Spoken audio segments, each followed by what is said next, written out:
चलो फिर अब आगे बढ़ते हैं। ठीक है, तो ये दोनों केसेस आपको समझ आ गए होंगे कि हमने क्या क्या करा है, एडियाबेटिक वॉल लगा के और डायथर्मिक वॉल लगा के। ठीक है, तो उसके बाद है what characteristics of the situation of thermal equilibrium between two system. You can guess the answer from experience. In thermal equilibrium the temperatures of the two systems are equal. तो we shall see how does one arrive at the concept of temperature in thermodynamics? The zeroth law of thermodynamics provide the clue। ठीक है, तो अब हम zeroth law के बारे में पढ़ेंगे। तो बेसिकली हमारे लाइक दो लॉज हैं। ठीक है, first law of thermodynamics and second law of thermodynamics. लेकिन ये जो जीरोथ लॉ है ये आपका सेकंड लॉ डिस्कवर होने के बाद डिस्कवर हुआ था, एंड ये सबसे बेसिक लॉ था। तो इसी वजह से इसका नाम जीरोथ लॉ रख दिया था। ठीक है, बिकॉज फर्स्ट लॉ पहले पहले ही बन चुका था। उससे पहले जो है मतलब उसके बाद ये आया था जो आपका तीसरा वाला लॉ है जिसे हमने जीरोथ लॉ कह दिया था। ठीक है, तो imagine two systems A and B separated by adiabatic wall. ठीक है, तो इसमें मैं आपको बता देता हूँ, इसमें बेसिकली हम देखेंगे क्या। जैसे ये राइट साइड में आप ये देख रहे हो ना, ये तीन सिस्टम्स है आपके पास, ए बी और सी। ठीक है, तो एक ए सिस्टम है, एक बी सिस्टम है, एक सी सिस्टम है। तो बेसिकली ये जो जीरोथ लॉ होता है ये कहता क्या है कि अगर मान लो ए और बी आपस में क्या है, थर्मल इक्विलिब्रियम में। ठीक है, ए और बी जो है वो आपस में क्या है, थर्मल इक्विलिब्रियम में है। यानी कि ए और बी सिस्टम में जो है नेट एक्सचेंज ऑफ हीट यहाँ पर जीरो है। यानी कि कोई भी टेम्परेचर चेंज यहाँ पर नहीं हो रहा ए और बी के बीच में। उसी तरीके से अगर सपोज इन्होंने ये कह दिया कि ए और सी के साथ भी ये सेम सिचुएशन हो रही है, यानी कि ए और सी भी क्या है, आपस में थर्मल इक्विलिब्रियम में है, तो क्या होगा कि बी और सी ऑटोमेटिकली जो है थर्मल इक्विलिब्रियम में हो जाएंगे। कहने का मतलब ये, तो कहने का मतलब यहाँ पर सिंपल सा ये है कि अगर आपके पास तीन सिस्टम है और उन तीन सिस्टम में अगर आप तीनों के दो दो पेयर बनाते हो। ठीक है, अगर मान लो आपके पास ए बी और सी सिस्टम्स हैं, तीन सिस्टम्स हैं, तो आपने पेयर यहाँ पर बना लिए। एक तो ए बी का पेयर बन गया, एक बी सी का पेयर बन गया और एक ए सी का पेयर बन गया। तो अगर इसमें से कोई भी दो पेयर आपस में थर्मल इक्विलिब्रियम में होते हैं तो तीसरा वाला ऑटोमेटिकली थर्मल इक्विलिब्रियम में आ जाएगा। तो सपोज ये वाला और ये वाला अगर थर्मल इक्विलिब्रियम में है तो ये वाला भी आ जाएगा, या पहला वाला और दूसरा वाला थर्मल इक्विलिब्रियम में तो तीसरा वाला भी आ जाएगा। बस कहने का मतलब यहाँ पर ही है। ठीक है, तो अब इसको एक बार देख लेते हैं, इसके अंदर जो थ्योरी लिखी हुई है।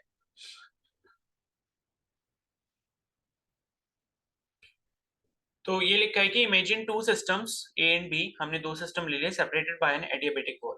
ठीक है, तो ए और बी जो है वो आपके एडियाबेटिक वॉल से सेपरेटेड है। ओके, तो एडियाबेटिक वॉल का मतलब कि यहाँ पर जो हीट एक्सचेंज है वो नहीं हो रहा है। तो पहला वाला जो केस देख रहे हैं, ए वाला जो आप फिगर यहाँ पर देख रहे हो, तो इसके बीच में ये वाली जो वॉल दी हुई है, ठीक है, ए और बी के बीच में जो वॉल दी है ये आपकी एडियाबेटिक वॉल है। तो मैं इसको जो हूँ पिंक कलर से बना देता हूँ। ठीक है, तो आप समझ जाना कि पिंक कलर वाली जो वॉल है वो हमारी कौन सी है, एडियाबेटिक वॉल है। तो ये जो वॉल है हमारी कौन सी है, एडियाबेटिक है। एडियाबेटिक मतलब नो हीट एक्सचेंज। अब उसके बाद है while each is in contact with third system c. तो ए और सी जो है वो आपस में सी के साथ कॉन्टेक्ट में है वाया कंडक्टिंग वॉल। तो ए और सी और बी और सी के बीच में जो यहाँ पर वॉल है वो आपकी कंडक्टिंग वॉल है। तो यहाँ पर मैं इस वाली वॉल को ये ब्लू कलर से बना देता हूँ। ठीक है, और ब्लू कलर वाली जो वॉल है वो आपकी कंडक्टिंग वॉल है। कंडक्टिंग वॉल का मतलब ये है कि यहाँ पर हीट एक्सचेंज हो सकता है। ठीक है, यानी कि कंडक्टिंग वॉल से क्या है, हीट ट्रांसफर की जा सकती है, लेकिन एडियाबैटिक वॉल से नहीं होगी। तो अब उसके बाद है the states of the system, that is their macroscopic variable will change until both A and B come to thermal equilibrium with C। अब देखो A जो है C के साथ कनेक्ट है, B जो है C के साथ कनेक्ट है थ्रू कंडक्टिंग वॉल, यानी कि हीट का ट्रांसफर यहाँ पर हो सकता है। तो अब यहाँ पर ये लिखा है कि इसका जो स्टेट होगा, स्टेट ऑफ द सिस्टम का मतलब है कि इसका जो प्रेशर वॉल्यूम टेम्परेचर ये सारी चीजें होंगी जो इसके मैक्रोस्कोपिक वेरिएबल है वो आपके चेंज होते रहेंगे। कब तक चेंज होंगे, जब तक दोनों ए और बी ये आपके थर्मल इक्विलिब्रियम में नहीं आ जाते सी के साथ। तो ए और बी, ए और सी के साथ कनेक्शन है और बी और सी के साथ कनेक्शन है। ठीक है, और ये क्या है, आपस में क्या आ गए, थर्मल इक्विलिब्रियम में आ जाएंगे, क्योंकि इनके आपस में क्या है, हीट एक्सचेंज हो सकता है। तो after this is achieved suppose that the adiabatic wall between A and B is replaced by a conducting wall. अब मान लो हमने क्या करा है, इसके बाद जब ये सिचुएशन हो चुकी है कि ए और सी आपस में थर्मल इक्विलिब्रियम में आ चुके हैं, और वैसे ही बी और सी ये भी आपस में थर्मल इक्विलिब्रियम में आ चुके हैं, इसके बाद हमने क्या करा कि ए और बी के बीच में जो आपकी क्या थी, एडियाबेटिक वॉल थी, इसको हमने क्या करा, कंडक्टिंग वॉल से रिप्लेस कर दिया, ठीक है। And C is insulated from A and B by an adiabatic wall. यानी कि अब आप मान लो कि दूसरा वाला यहाँ पर हमने केस कर दिया, दूसरा वाला जैसे केस जो है उसमें मतलब ये जो नीचे वाला फिगर है, ठीक है, नीचे वाले फिगर में इन्होंने क्या किया है कि ये वाली जो वॉल है, अब जो आपकी पहले एडियाबेटिक वॉल थी उसको आपने क्या मतलब जो पहले आपकी कंडक्टिंग वॉल थी उसको एडियाबेटिक बना दिया, और जो पहले आपकी एडियाबेटिक वॉल थी उसको आपने कंडक्टिंग बना दिया। कहने का मतलब यहाँ पर ये है, ठीक है। तो अब ये दिखाता हूं, ये आपकी कौन सी हो गई, अब ये आपकी एडियाबेटिक हो गई यानी कि नो हीट एक्सचेंज, और ये वाली जो वॉल हो गई ये कौन सी हो गई, कंडक्टिंग हो गई। मतलब आपने क्या करा, ऊपर वाले का ऑपोजिट कर दिया। अब क्या होगा इसके बाद, तो ये लिखा है कि it is found that the states of A and B change no further. अब क्या होगा, ए और बी के बीच में देखो क्या आ चुकी है, कंडक्टिंग वॉल आ चुकी है, लेकिन कंडक्टिंग वॉल आने के बाद क्या यहाँ पर हीट एक्सचेंज हो सकता था, लेकिन यहाँ पर कोई हीट एक्सचेंज होगा ही नहीं, ठीक है। ए और बी की जो स्टेट है वो आपकी फर्दर चेंज होगी नहीं। They are found to be in thermal equilibrium with each other. यानी कि ए और बी भी जो है वो आपस में क्या आ चुके हैं, थर्मल इक्विलिब्रियम में आ चुके हैं। तो यही जो चीज है वो मैंने आपको इनिशियली बता दी थी कि अगर दो pair of system thermal equilibrium में आ जाते हैं तो तीसरा वाला जो है ऑटोमेटिकली आ जाएगा। तो ऊपर वाला जो केस देखोगे, ए वाला जो दिया है केस, ए फिगर जो दिया है उसमें ए और सी आपस में थर्मल इक्विलिब्रियम में और बी और सी भी थर्मल इक्विलिब्रियम, ठीक है। तो उसके बाद हुआ क्या, जब हमने सिचुएशन चेंज कर दी, यहाँ पे हमने क्या करा, ए और बी का रास्ता खोल दिया हीट एक्सचेंज होने का, और ए के साथ सी का और बी के साथ सी का क्लोज कर दिया। तो उस केस में हुआ क्या कि ए और बी के बीच में कोई भी हीट एक्सचेंज हुआ ही नहीं, क्योंकि ए और सी अगर थर्मल इक्विलिब्रियम में आ चुके थे, बी और सी आ चुके थे, तो इसका मतलब है जीरोथ लॉ के अकॉर्डिंग यहाँ पर ए और बी भी थर्मल इक्विलिब्रियम में पहुंच चुके थे, ठीक है। जिस वजह से यहाँ पर कोई भी हीट एक्सचेंज नहीं हुआ, इस वजह से यहाँ पर उसके जो भी वेरिएबल्स थे, प्रेशर, वॉल्यूम, टेम्परेचर, उनमें कोई भी चेंज नहीं आया। तो this observation forms the basis of the zeroth law of thermodynamics, which states that two systems in thermal equilibrium with a third system separately are in thermal equilibrium with each other। यानी कि अगर कोई दो system है, वो दोनों किसी तीसरे सिस्टम के साथ इंडिविजुअली अलग अलग अपने थर्मल इक्विलिब्रियम में हैं, तो क्या होगा कि वो जो दोनों सिस्टम हैं वो आपस में भी थर्मल इक्विलिब्रियम में होंगे, ठीक है। इसे ही कहते हैं हम जीरोथ लॉ ऑफ थर्मोडायनेमिक्स। क्या सभी को समझ आ गया ये वाला law? Yes sir. Yes yes sir.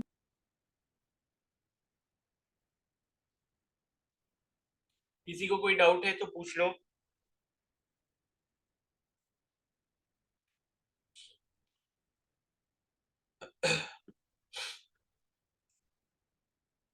ठीक है, तो अब इसके बाद है, तो R H Fowler formulated this law in 1931 along after the first and second laws of thermodynamics were stated and so numbered। देखो यही चीज मैंने आपको स्टार्टिंग में बताई भी थी कि ये जो आपका जीरोथ लॉ आया था ना, ये आपका फर्स्ट और सेकंड लॉ मतलब जब डिस्कवर हो गया था उसके बाद आया था। तो ये था कि पहला लॉ जो था, ठीक है, फर्स्ट लॉ ऑफ थर्मोडायनेमिक्स जो था और जो सेकंड लॉ ऑफ थर्मोडायनेमिक्स था वो पहले ही इन्वेंट हो गए थे, पहले ही साइंटिस्ट के द्वारा बता दिए गए थे। अब ये जो जीरोथ लॉ था, ये जीरोथ लॉ इसका नाम जीरो इसलिए रखा गया क्योंकि ये सबसे बेसिक लॉ था। यानी कि फर्स्ट और सेकंड लॉ से मतलब फर्स्ट और सेकंड लॉ का भी बेसिस इसके अंदर था, ठीक है। तो इसलिए हमने इसको क्या कह दिया, जीरोथ लॉ कह दिया, बिकॉज वन के पहले हम जीरो ही एक ऐसा नंबर था जिसको हम रख सकते थे, ठीक है। तो ये डिस्कवर तो आपका सेकंड लॉ के बाद हुआ था, लेकिन नाम इसका जीरोथ लॉ इसीलिए रखा गया क्योंकि वन के आगे नंबर जो आता है वो क्या आता है, जीरो आता है।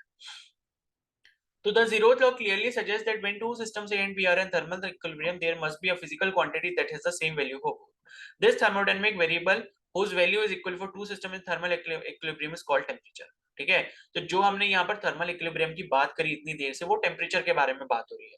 यानी कि ए बी सी तीन सिस्टम है, ए अगर बी के साथ थर्मल इक्विलिब्रियम में मतलब उन दोनों का टेम्परेचर सेम, ए अगर सी के साथ थर्मल इक्विलिब्रियम में मतलब उन दोनों का टेम्परेचर सेम। तो यहाँ पर क्या होगा, बी और सी भी आपस में थर्मल इक्विलिब्रियम में आ जाएंगे और बी और सी का भी टेम्परेचर क्या होगा, सेम हो जाएगा। तो वही चीज आगे लिखी है कि if A and B are separately in thermal equilibrium with C, तो होगा क्या, टेम्परेचर जो ए का है वही टेम्परेचर सी का भी हो जाएगा, टेम्परेचर जो बी का है वही टेम्परेचर सी का भी हो जाएगा। और इससे कंक्लूजन क्या मिलेगा कि ए और बी भी आपस में थर्मल इक्विलिब्रियम में होंगे और उनका टेम्परेचर भी सेम होगा। तो यही आपका क्या है, जीरोथ लॉ है, ठीक है। तो we have arrived at the concept of temperature formally via the zeroth law. The next question is how to assign numerical values to temperatures of different bodies. In other words, how do we construct a scale of temperature? Thermometry deals with the basic question to which we turn in the next session. ठीक है, तो अब इसके बाद है heat, internal energy and work. तो अब हम ये फर्स्ट लॉ की तरफ बढ़ रहे हैं. तो फर्स्ट लॉ के लिए पहले हमें ये सारी चीजें पढ़नी पड़ेंगी कि हीट क्या होता है, इंटरनल एनर्जी क्या होता है और वर्क क्या होता है. क्योंकि जो फर्स्ट लॉ होता है वो आपका यही बताता है कि जो चेंज इन हीट होता है वो आपका किसी भी सिस्टम की चेंज इन इंटरनल एनर्जी और उसके चेंज इन वर्क के बराबर होता है. तो यहाँ पर है the zeroth law of thermodynamics led us to the concept of temperature that agrees with our common sense notion. Temperature is a marker of the hotness of a body. तो temperature का मतलब है कि कोई भी बॉडी कितनी hot है वो ये चीज बताता है. तो it determines the direction of flow of heat when two bodies are placed in thermal contact. अगर कोई दो बॉडीज को हम थर्मल कांटेक्ट में रखते हैं तो हमें ये भी पता चलता है कि जो जिस बॉडी का टेम्परेचर ज्यादा है वहां से जो हीट है वो फ्लो के किधर जाएगी जिस बॉडी का टेम्परेचर कम है. तो heat flows from the body at higher temperature to the one at the lower temperature. The flow stops when the temperature equalise. तो जब दोनों का टेम्परेचर क्या हो जाएगा, बराबर हो जाएगा, थर्मल इक्विलिब्रियम में आ जाएंगे, तो वहां पर क्या होगा, जो हीट का फ्लो है वो बंद हो जाएगा. The two bodies are then in thermal equilibrium. We saw in some detail how to construct temperature scales to assign temperature to different bodies. We now describe the concept of heat and other relevant quantities like internal energy and work. The concept of internal energy of a system is not difficult to understand. We know that every bulk system consists of a large number of molecules. Internal energy is simply the sum of kinetic energy and potential energy of the system. अब देखो internal energy जो हम यहाँ पर बार बार बोलेंगे, internal energy का मतलब क्या होता है कि मान लो मैंने क्या करा, किसी कंटेनर में कोई भी एक गैस ले एंड उस गैस के मेरे पास क्या है, काफी सारे मॉलिक्यूल्स होंगे, हजारों लाखों करोड़ों यहाँ पर उसके मॉलिक्यूल्स हो सकते हैं गैस के. तो अगर हम सारे मॉलिक्यूल्स को लेते हैं, मान लो मॉलिक्यूल 1 है, मॉलिक्यूल 2 है, मॉलिक्यूल 3 है, ठीक है, मॉलिक्यूल 4 है, इस तरीके से लेके n नंबर ऑफ मॉलिक्यूल्स हमारे पास है, और इसकी हम काइनेटिक एनर्जी और पोटेंशियल एनर्जी का अगर सम कर देते हैं, यानी कि kinetic energy of 1 plus kinetic energy of 2 plus kinetic energy of 3 plus so on up to kinetic energy of nth molecule. और उसी तरीके से यहाँ पर पोटेंशियल एनर्जी ले लेते हैं, फर्स्ट मॉलिक्यूल की पोटेंशियल एनर्जी, सेकंड मॉलिक्यूल की पोटेंशियल एनर्जी, थर्ड मॉलिक्यूल की, plus up to potential energy of nth molecule. तो ये जो आपको पूरा यहाँ पर सम मिलेगा किसका, सारे जितने भी मॉलिक्यूल आपके पास हैं, किसी भी सिस्टम में गैस के मॉलिक्यूल है, उसकी जो काइनेटिक एनर्जी होगी सारे मॉलिक्यूल्स की, प्लस उसके पोटेंशियल एनर्जी जो होगी उसका सम, इनका जो ओवरऑल सम होता है यही हमें क्या देता है, इंटरनल एनर्जी देता है. ठीक है, इसी को हम क्या कहते हैं, इंटरनल एनर्जी कहते हैं. तो इंटरनल एनर्जी की अगर हम कभी भी बात कर रहे हैं तो इसका मतलब हम मॉलिक्यूल्स की काइनेटिक एनर्जी और उसकी पोटेंशियल एनर्जी के बारे में बात कर रहे हैं ओवरऑल. ठीक है, तो we know that every bulk system consists of a large number of molecules. Internal energy is simply the sum of kinetic energies and potential energy of these molecules. We remarked earlier that in thermodynamics that kinetic energy of the system as a whole is not relevant. ठीक है, तो thermodynamics में हम पूरे system की energy के बारे में ज्यादा बात नहीं करते, वो हमारे लिए ज्यादा रिलेवेंट नहीं होती. तो internal energy is thus the sum of molecular kinetic and potential energy in the frame of reference related to which the center of mass of the system is at rest. ठीक है, तो अगर हम internal energy के बारे में बात कर रहे हैं तो इसका मतलब है कि जो आपका मॉलिक्यूलर काइनेटिक और पोटेंशियल एनर्जी है, तो जो सम है किसका, काइनेटिक एनर्जी का मॉलिक्यूल्स के और जो पोटेंशियल एनर्जी है मॉलिक्यूल्स के, उसका sum is in the frame of reference related to which the centre of mass of the system is at rest. तो अगर हम किसके रिस्पेक्ट में बात कर रहे हैं, हम यहाँ पर अगर सेंटर ऑफ मास के रिस्पेक्ट में बात कर रहे हैं जो कि सिस्टम का है और वो एक रेस्ट पे है, तो जब भी हम यहाँ पर इंटरनल एनर्जी की बात कर रहे हैं तो इसका मतलब है इंटरनल एनर्जी जब भी हम कंसीडर कर रहे हैं तो उस टाइम पे हम ये मान के चलते हैं कि हमारा जो बॉडी है वो रेस्ट पर है, उसका जो सेंटर ऑफ मास है वो क्या है, रेस्ट पर है. क्योंकि अगर वो बॉडी मूव कर रही है, यानी कि अगर कंटेनर मूव कर रहा है, तो कंटेनर मूव जब करेगा तो उसके मॉलिक्यूल्स भी मूव कर रहे होंगे साथ में, तो मॉलिक्यूल्स अगर मूव कर रहे होंगे तो मॉलिक्यूल्स की वेलोसिटी क्या हो जाएगी, बढ़ जाएगी. क्योंकि एक तो मॉलिक्यूल्स की खुद की वेलोसिटी है जिससे वो इधर उधर भाग रहे हैं, आपस में टकरा रहे हैं, लेकिन अगर हम उसको वेलोसिटी दे दें बाहर से, अगर हम उसको मूव करवा देंगे, अगर हम उसको स्टैटिक नहीं रखेंगे तो बाहर से वेलोसिटी मिलने के बाद क्या होगा, उसकी वेलोसिटी में चेंज आएगा, जिससे क्या होगा, उसकी काइनेटिक एनर्जी में चेंज आएगा, और काइनेटिक एनर्जी में अगर चेंज आ गया तो इसका मतलब है इंटरनल एनर्जी भी चेंज हो जाएगी. कहने का मतलब ये है. तो अगर हम इंटरनल एनर्जी बोल रहे हैं तो इसका मतलब है कि जब भी हम इंटरनल एनर्जी सिंपली बोल रहे हैं तो इसका मतलब है कि पूरी की पूरी जो गैस है या जो भी आपका मास है या सेंटर ऑफ मास जो वो आपका रेस्ट पर है. तो thus it includes only the disordered energy associated with the random motion of the molecules of the system. यानी कि जो आपके मॉलिक्यूल्स हैं उनका जो रैंडम मोशन हो रहा है कंटेनर के अंदर, इधर उधर मॉलिक्यूल्स जो इधर उधर भाग रहे हैं, ठीक है, और डिसऑर्डर्ड है मतलब कोई भी अरेंज ऑर्डर नहीं होता, क्योंकि गैस का कोई भी अरेंज ऑर्डर नहीं होता। तो वो जो डिसऑर्डर मॉलिक्यूल्स की एनर्जी है जो कि उनके रैंडम मोशन से रिलेटेड है, उसी को हम क्या कहते हैं, इंटरनल एनर्जी कहते हैं। और इंटरनल एनर्जी को हम कैपिटल यू से डिनोट करते हैं, ठीक है। तो दो we have invoked the molecular picture to understand the meaning of internal energy as far as thermodynamics is concerned, U is simply as a microscopic variable of the system. तो U भी जो है वो आपका क्या है, माइक्रोस्कोपिक वेरिएबल है। मतलब ओवरऑल हम बात कर रहे हैं सारे मॉलिक्यूल्स की पोटेंशियल और काइनेटिक एनर्जी की। तो the important thing about internal energy is that it depends only on the state of the system, not on how the state was achieved. तो ये जो इंटरनल एनर्जी है ये सिर्फ आपके स्टेट ऑफ द सिस्टम पर डिपेंड करती है। स्टेट ऑफ द सिस्टम का मतलब ये है कि किसी पर्टिकुलर टाइम पे गैस का वॉल्यूम कितना है, प्रेशर कितना है, टेम्परेचर कितना है, ठीक है, इन सब फैक्टर्स पे डिपेंड करेगी, ना कि इस चीज पे डिपेंड करेगी कि वो स्टेट जो है वो हम किस तरीके से लेकर आए। यानी कि कोई हमारे पास गैस का सैंपल था कंटेनर पे, हमने उसको हीट करके उसका टेम्परेचर बढ़ा दिया, तो हमने जो टेम्परेचर बढ़ाया वो उस चीज पर डिपेंड नहीं करेगा, बस इस चीज पर डिपेंड करेगा कि उस पर्टिकुलर टाइम पर टेम्परेचर कितना था। तो उस पर्टिकुलर टाइम पर इंटरनल एनर्जी उस सिस्टम की कुछ और होगी, और जब हमने उसको हीट नहीं करा था उससे पहले उसकी इंटरनल एनर्जी कुछ और थी। तो internal energy U of a system is an example of a thermodynamic state variable, ठीक है। तो इंटरनल एनर्जी जो होता है ये भी आपका क्या होता है, स्टेट वेरिएबल होता है। जैसे प्रेशर है, वॉल्यूम है, टेम्परेचर है, उसी तरीके से इंटरनल एनर्जी। तो it's value depends only on the given state of the system, यानी कि जो प्रेजेंट स्टेट है सिस्टम की, यानी कि प्रेजेंटली जो अभी आपका प्रेशर, वॉल्यूम, टेम्परेचर, मास, कंपोजिशन, ये सारी चीजें जो किसी भी पर्टिकुलर टाइम पर होगी गैस की, उस पर डिपेंड करेगा आपका इंटरनल एनर्जी, ठीक है। उसके बाद है नॉट ऑन द हिस्ट्री, ठीक है, मतलब पीछे क्या हुआ, हमने उसको हीट करा, ठंडा करा, कुछ करा, उस पर डिपेंड नहीं करेगा। Not on the path taken to arrive at the stage, और ना ही पाथ पर डिपेंड करेगा, यानी कि हमने उसको हीट किस तरीके से करा, हमने उसको बॉइलिंग वाटर के अंदर डाल के हीट करा या हमने उसको बाहर से आग जला के हीट करा, तो इस तरीके से भी हम इस पर डिपेंड नहीं करते इंटरनल एनर्जी, ठीक है। तो दस internal energy of a given mass of a gas depends on it's state described by specific values of pressure, volume and temperature. तो किसी भी पर्टिकुलर टाइम पे जो उसकी प्रेशर, वॉल्यूम और टेम्परेचर की वैल्यूज होंगी, उसी पर आपकी इंटरनल एनर्जी जो है गैस की क्या करेगी, डिपेंड करेगी, ठीक है। तो it does not depend on how this state of the gas came about, इस पर डिपेंड नहीं करेगा कि ये स्टेट हम कैसे लेकर आए। तो pressure, volume, temperature and internal energy are thermodynamic state variables of the system. तो ये मोस्ट इंपॉर्टेंट लाइन है यहाँ पे, कि जो आपका गैस का प्रेशर होता है, जो आपका वॉल्यूम होता है, टेम्परेचर होता है और इंटरनल एनर्जी होता है, ये आपके क्या होते हैं, थर्मोडायनामिक स्टेट वेरिएबल होते हैं किसी भी सिस्टम के, ठीक है। तो if we neglect the small intermolecular forces in a gas, the internal energy of gas is just the sum of kinetic energy associated with various random motion of its molecule. So we will see in the next chapter that in a gas this motion is not only translational, ठीक है, it also includes rotational and vibrational motion of the molecule.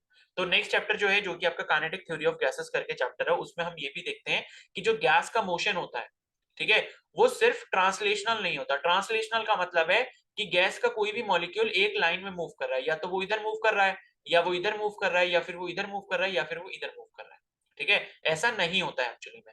होता क्या है कि एक तो इसका translational movement हो गया कि भाई मान लो गैस का एक पार्टिकल सपोज इधर की तरफ जा रहा है, और दूसरी चीज यहाँ पर क्या है, इसका रोटेशनल मोशन, कि यहाँ पर जो ये गैस का मॉलिक्यूल है ये आपस में क्या कर रहा होगा, ये रोटेट भी कर रहा होगा। तो एक तो वो वाला मोशन भी हो गया, और वाइब्रेशनल मोशन। वाइब्रेशनल मोशन का मतलब है कि यहाँ पर ये वाइब्रेट करता हुआ भी जा रहा है, ठीक है, यानी कि ये वाइब्रेशन भी यहाँ पर क्या कर रहा है, इसके अंदर वाइब्रेशन भी डेवलप हो रही है due to its potential energy. तो ये तीनों फैक्टर्स जो हैं ये आपके इंक्लूड हो जाते हैं आपके टोटल किसमें, इंटरनल एनर्जी में, ठीक है। तो motion from one point two another in the volume of the container, it also includes rotation and vibration motion of the molecule, ठीक है। और उसके बाद है यहाँ पे,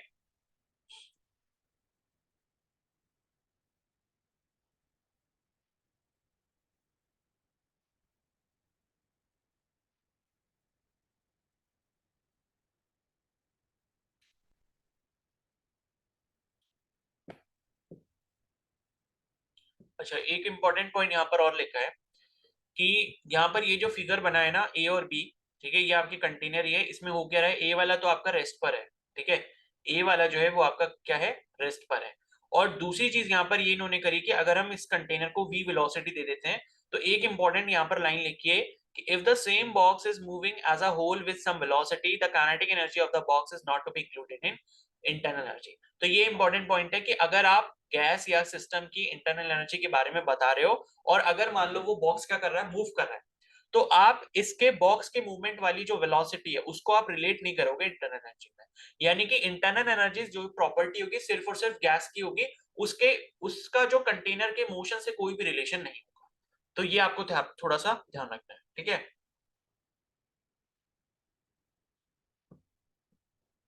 अब उसके बाद है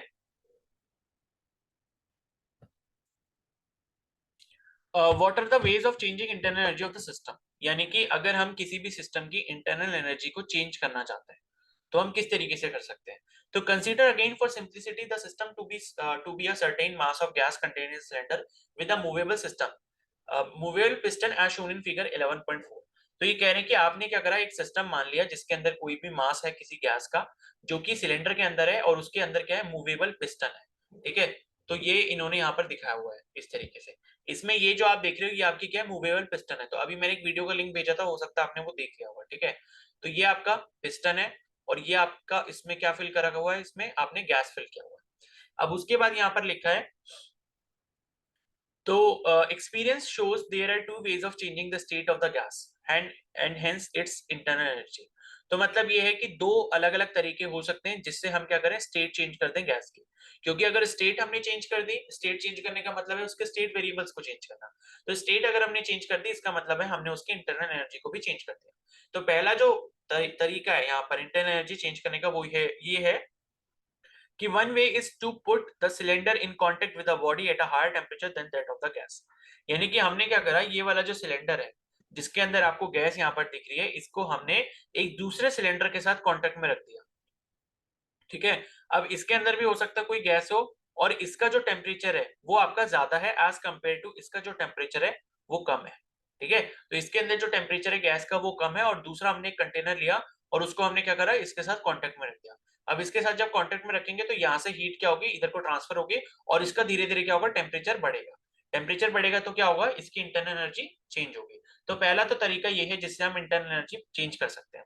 The temperature difference will cause a flow of energy, that is heat, from the hotter body to the gas, thus increasing the internal energy of the gas. The other way is to push the piston down, ठीक है। दूसरा तरीका ये है कि piston को हम नीचे की तरफ दबाएं to do work on the system. यानी कि पिस्टन को नीचे अगर हम दबाते हैं, थोड़ा उस पर वर्क डन करते हैं, तो which again results in increasing the internal energy of the gas, ठीक है। तो आपको ये पता है कि ये जो पिस्टन है, ये पिस्टन पे अगर मैं यहां से क्या लगाऊं, फोर्स लगाऊं, इस पिस्टन पे अगर मैं फोर्स लगाऊं और पिस्टन क्या हो जाता है, दबेगा। तो पिस्टन दबने से होगा क्या, यहाँ पर वॉल्यूम आपका डिक्रीज होगा। मान लो पहले आपका वॉल्यूम जो भी था कंटेनर का, जब मैंने पिस्टन को प्रेस करा तो वॉल्यूम क्या होगा, गैस का कम हो जाएगा। अब वॉल्यूम अगर कम हो गया, ठीक है, तो वॉल्यूम कम होने से क्या होगा, यहाँ पर प्रेशर बढ़ेगा, ठीक है। वॉल्यूम कम होने से क्या होगा, प्रेशर बढ़ेगा। और यही क्या था आपका चार्ल्स लॉ था, pressure is inversely proportional to volume या PV is equal to constant. यही हमने किसमें पढ़ा था, वॉल्स लॉ में पढ़ा था, ठीक है। तो pressure is inversely proportional to volume, volume अगर कम करा तो प्रेशर बढ़ेगा और प्रेशर अगर बढ़ेगा तो टेम्परेचर भी यहाँ पर क्या होगा, बढ़ेगा, ठीक है। तो यही जो है कि प्रेशर बढ़ा, टेम्परेचर बढ़ा, और अगर फाइनली हमने अगर टेम्परेचर बढ़ा दिया तो टेम्परेचर बढ़ने से क्या होगा, इंटरनल एनर्जी यहाँ पर बढ़ जाएगी। कहने का मतलब ये है, ठीक है। तो टेम्परेचर चेंज पे ही आपका इंटरनल एनर्जी बेसिकली क्या करता है, डिपेंड करता है। तो फिर उसके बाद है increasing the internal energy of the gas. Of course both this things could happen in the reverse direction. तो मतलब ये है कि इसका रिवर्स भी हो सकता है कि आपने क्या करा, अगर पिस्टन को वापस से छोड़ दिया तो पिस्टन वापस आ जाएगी, इंटरनल एनर्जी फिर से कम हो जाएगी। और दूसरी चीज ये है कि अगर आप जो पहले हॉटर बॉडी को पास में लेके आ रहे थे सिलेंडर के टैंक के पास, या जो सिलेंडर था जिसके अंदर गैस है, अगर आप कोल्डर बॉडी को ले आओगे तो आपकी गैस के अंदर जो हीट एनर्जी है वो आपकी कोल्डर बॉडी की तरफ ट्रांसफर होगी और वहां पर क्या होगा, आपकी इंटरनल एनर्जी डिक्रीज हो जाएगी, ठीक है। So with surroundings at a lower temperature, heat would flow from the gas to the surrounding. Likewise, the gas could push the piston up and do work on the surrounding. मतलब ये दूसरा तरीका उल्टा भी हो सकता है कि गैस ने कुछ काम आपके पिस्टन पे किया और पिस्टन ऊपर की तरफ आ गई, ठीक है, और उसने कुछ काम किस पर कर दिया, सराउंडिंग पर कर दिया। तो पिस्टन अगर ऊपर की तरफ आई, वहां पर क्या होगा, आपका प्रेशर कम हो जाएगा, प्रेशर कम, वॉल्यूम ज्यादा, एंड वहां पर टेम्परेचर भी क्या हो जाएगा, कम हो जाएगा। तो in short, heat and work are two different modes of altering the state of a thermodynamic state and changing its internal energy। तो हीट और वर्क ये दो ऐसे मोड्स हैं जो आपके किसी भी थर्मोडायनेमिक सिस्टम के स्टेट को चेंज कर सकते हैं और देयरफॉर उसकी इंटरनल एनर्जी को भी चेंज कर सकते हैं। The notion of heat should be carefully distinguished from the notion of internal energy. Heat is certainly energy, but it is the energy in transit. ठीक है, तो यहाँ पर हीट और ये जो आपका इंटरनल एनर्जी, ये दोनों अलग अलग चीज है. हीट क्या है? बेसिकली हीट आपका एनर्जी है, लेकिन ये एनर्जी इन ट्रांजिट है. एनर्जी इन ट्रांजिट का मतलब जिसका मूवमेंट चल रहा है, मूवमेंट हो रहा है हीट का. ठीक है, ऐसी एनर्जी जिसका कंटिन्यूसली मूवमेंट हो रहा है एक सिस्टम से या तो सराउंडिंग में या फिर दूसरे सिस्टम में. तो this is not just a play of words. The distinction is of basic significance. The state of a thermodynamic system is characterized by its internal energy, not heat. तो अगर हम किसी भी थर्मोडायनेमिक सिस्टम की state को अगर हम बताएंगे तो वो हम इंटरनल एनर्जी से बताते हैं, ना कि हीट से बताते हैं. A statement like a gas in a given state has a certain amount of heat is as meaningless as a statement that a gas in a given state has a certain amount of work. ठीक है, तो यहाँ पर अगर हम ये कोई statement बोल रहे हैं कि कोई एक गैस है जो कि जिसकी कोई एक गिवन स्टेट है और उसके अंदर सर्टेन अमाउंट ऑफ हीट है, ये आपका मीनिंगलेस है. मीनिंगलेस मतलब इसका कोई भी मतलब नहीं है.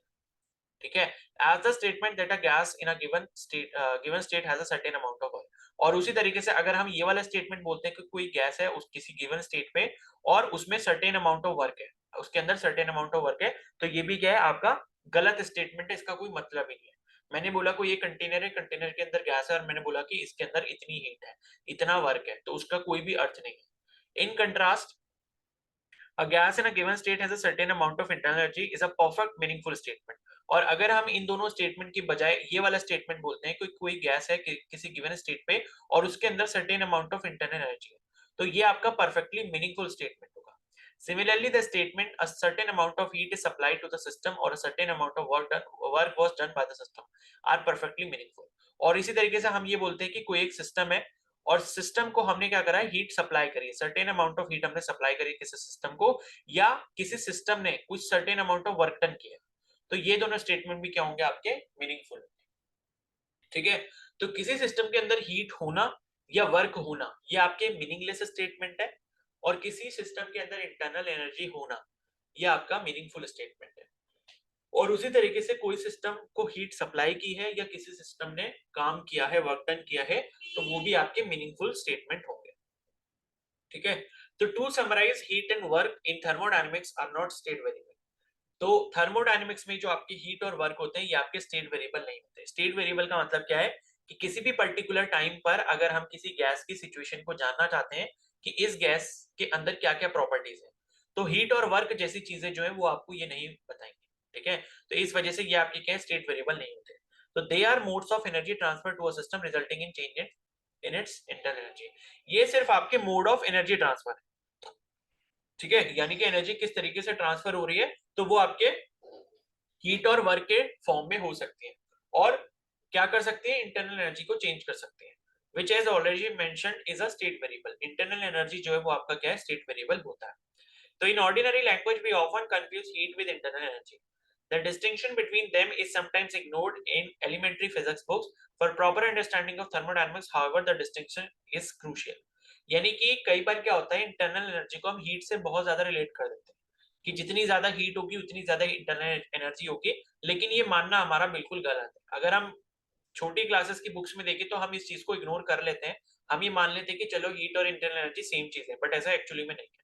इनके बीच में जो अंतर है काफी बड़ा है. ठीक है, तो ये जो था आपका इंटरनल एनर्जी, हीट, ये सब के बारे में. तो इंटरनल एनर्जी सभी को समझ आ गया क्या होता है? Yes, sir. Yes, sir. Yes, sir. Yes, sir.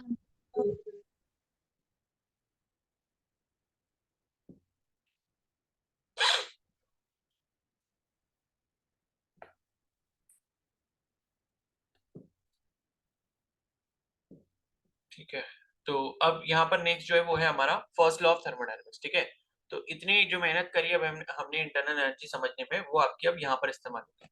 तो फर्स्ट लॉ ऑफ थर्मोडायनेमिक्स जो होता है वो क्या कहता है कि we have seen that the internal energy U of a system can change through two modes of energy transfer, that is heat and work.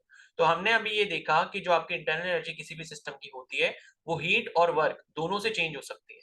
ठीक है, यानी कि अगर हम अमाउंट ऑफ हीट बढ़ा दें, ठीक है, तो भी आपकी इंटरनल एनर्जी चेंज हो जाएगी, या फिर हम सिस्टम के ऊपर वर्क करते हैं तो भी हमारी इंटरनल एनर्जी जो बढ़ जाएगी. ठीक है, तो हमने अभी दो एग्जांपल देखे थे ना ऊपर इंटरनल एनर्जी बढ़ाने के. कंटेनर में हमारे पास यहाँ पर गैस थी और इसके साथ हम दूसरा कंटेनर लेकर आए और इसमें जो गैस थी इसका टेम्परेचर ज्यादा था, तो यहाँ से हीट जो है इधर को ट्रांसफर हुई और इसकी इंटरनल एनर्जी क्या हो गई, बढ़ गई। और दूसरा तरीका हमने क्या करा कि ये जो आपका गैस था इसके अंदर जो पिस्टन हमने लगाई थी, इसके अंदर गैस था और इसके अंदर हमने क्या लगाई थी, पिस्टन लगाई थी, और इस पे मैंने क्या करा, नीचे की तरफ फोर्स लगाया, इसको प्रेस करा, प्रेस करने से वॉल्यूम घटा, वॉल्यूम घटने से प्रेशर बढ़ा, और प्रेशर बढ़ने से क्या हुआ, टेम्परेचर बढ़ा, और टेम्परेचर बढ़ने से यहाँ पर इंटरनल एनर्जी बढ़ गई। ठीक है, तो यहाँ पर हमने क्या किया, फोर्स लगाया, फोर्स लगाने से हुआ क्या, वर्क डन हुआ। ठीक है, क्योंकि वर्क डन क्या होता है, फोर्स इनटू डिस्प्लेसमेंट होता है, तो जितने नीचे तक मैं प्रेस करूंगा वो मेरी डिस्प्लेसमेंट हो जाएगी, और जितना मैं फोर्स लगाऊंगा, फोर्स इनटू डिस्प्लेसमेंट मेरे को क्या देगा, वर्क डन देगा। तो जितना मैंने वर्क डन किया वही वर्क डन क्या होगा, आपका इंटरनल एनर्जी को बढ़ा रहा है या चेंज कर रहा है। ठीक है, तो हीट और वर्क जो है ये इंटरनल एनर्जी को चेंज कर सकते हैं किसी भी सिस्टम की। तो अगर हम यहाँ पर कोई भी सिस्टम लेते हैं और डेल्टा क्यू हमने ले ली, heat supplied to the system by the surrounding. ठीक है, तो डेल्टा क्यू जो है वो आपकी क्या है, हीट सप्लाइड है। किसको, सिस्टम को, सिस्टम को हमने हीट सप्लाई करी है सराउंडिंग से। डेल्टा डब्ल्यू जो है वो आपका क्या है, work done by the system on the surrounding, यानी कि हमने बाहर से क्या करा है, काम करा है किसी सिस्टम पर सराउंडिंग की तरफ से। और डेल्टा यू जो है ये क्या है, आपका change in internal energy of the system है। तो यहाँ पर जो, अगर हम यहाँ पर principle of conservation of energy apply करते हैं तो हमें ये मिलेगा कि delta Q is equal to delta you plus delta W, यानी कि जितनी अमाउंट ऑफ हीट एनर्जी बाहर से सप्लाई हुई है किसी भी सिस्टम को, ठीक है, वो उस सिस्टम की इंटरनल एनर्जी में कुछ चेंज लेकर आएगी, और बाकी जो बची हुई चेंज इन हीट है वो आपके कुछ ना कुछ वर्क डन करेगी उस सिस्टम के ऊपर। ठीक है, तो किसी भी सिस्टम में अगर हमने बाहर सराउंडिंग से हीट को ऐड किया तो क्या होगा, उस सिस्टम की इंटरनल एनर्जी बढ़ जाएगी और उस सिस्टम पे कुछ ना कुछ वर्क डन हुआ होगा।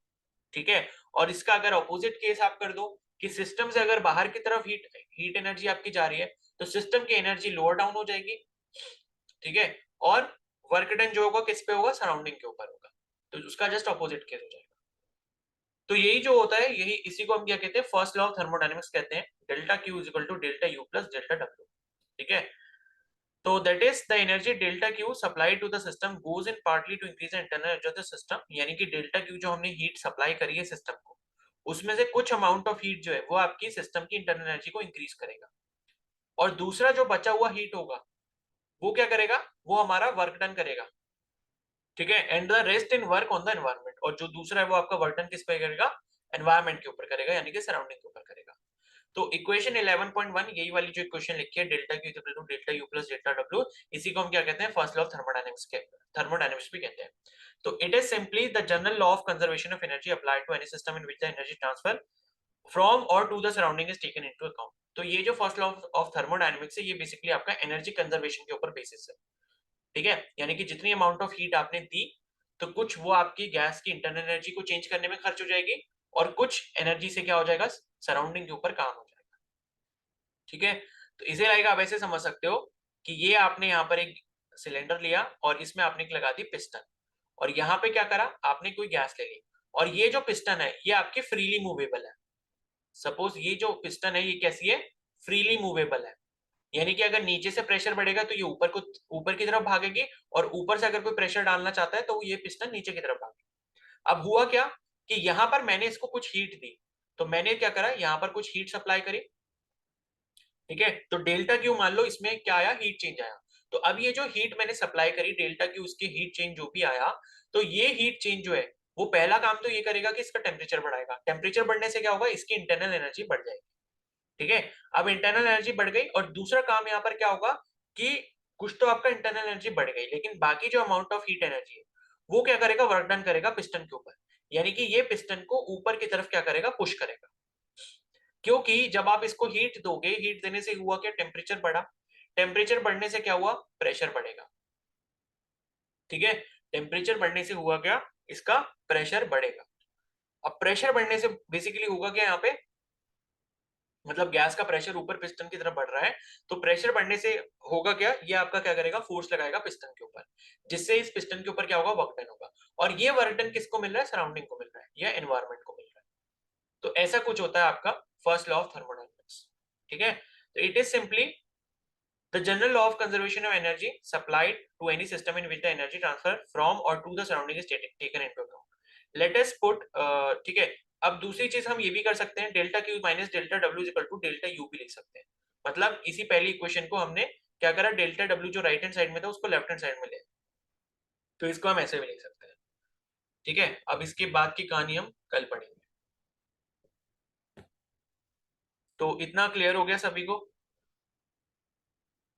Yes, sir. Yes, sir. Yes, sir.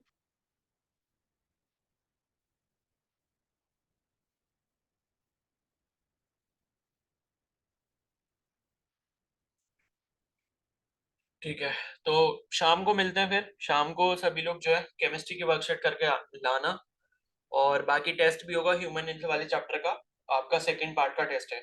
और उसके बाद मैं बता चुका हूँ, केमिस्ट्री का जो फर्स्ट चैप्टर हमने कर रखा है उसका टेस्ट होगा कल, कल होगा उसका टेस्ट। ठीक है, तो वो भी पढ़ के रखो। चलो ठीक है, तो फिर अब आप लीव कर सकते हो।